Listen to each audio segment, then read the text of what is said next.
What's up, guys? This is the behind the scenes video for the washer method problems that I finished.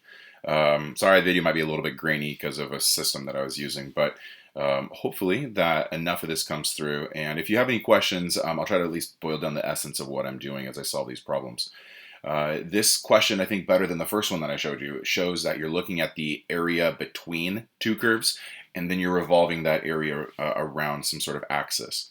This question, the axis of revolution is the y-axis. So every function needs to be written in terms of a y. So not y equals, but x equals. So my two functions are going to be solve for x. I'm going to show that in a second. That process of solving for x and then using the washer method. So in the washer method, it's an outside circle, right? Washers for like go around bolts, right? Hold things down.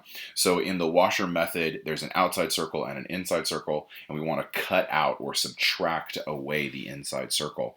But we have to identify, based on the picture, what that is.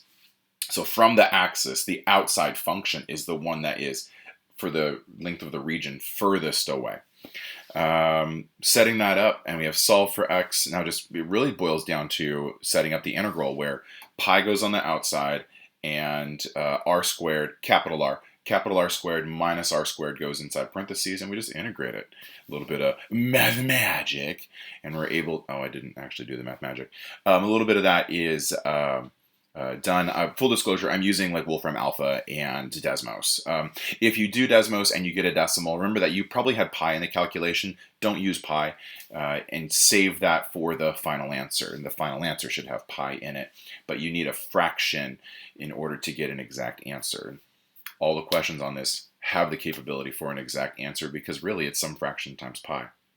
I liked this shape. I thought this shape was really interesting, kind of like almost like a whale's fin or tail, and then we're spinning it and we're rotating it really, really fast. We're still creating kind of like this funnel on the inside, and I don't know, like a pot or some sort of like vessel on the outside. And so we want to find the volume of the material used to make that shape, but it's on the x-axis. So therefore, every function is in terms of x, y equals something something x, but we still have to set up the formula for volume. It's a washer, as in outside circle, take away the inside circle. You notice I use capital R and lowercase r. We subtract the, don't forget squared, you'll make a mistake if you don't square the radii, big R squared minus little r squared. And let's see, how are we doing with that one? Yeah, so in this problem, it really just comes down to simplifying. I use a little bit of Wolfram Alpha to simplify it. You're welcome to grind out the Algebra 1 in order to get the answer right. Or because you're a calc student, you already know how to do Algebra 1 content, go ahead and use your tricks like web help. Answer for us, 32/5 pi. More of the same. I mean, I could sit here and tell you about it all. I like this one in... It's different. We're still rotating on a vertical line, so every function has to be written in terms of an x, no, in terms of a y, as in x equals something something y. With this one, like there's this hole in the middle, so it's almost, the other questions, they all came to a point, and so we have this funnel shape. I guess we still have a funnel shape, but now there's definitely like a hole at the bottom of the funnel, and things can go through. So visualizing these things is always going to be a challenge.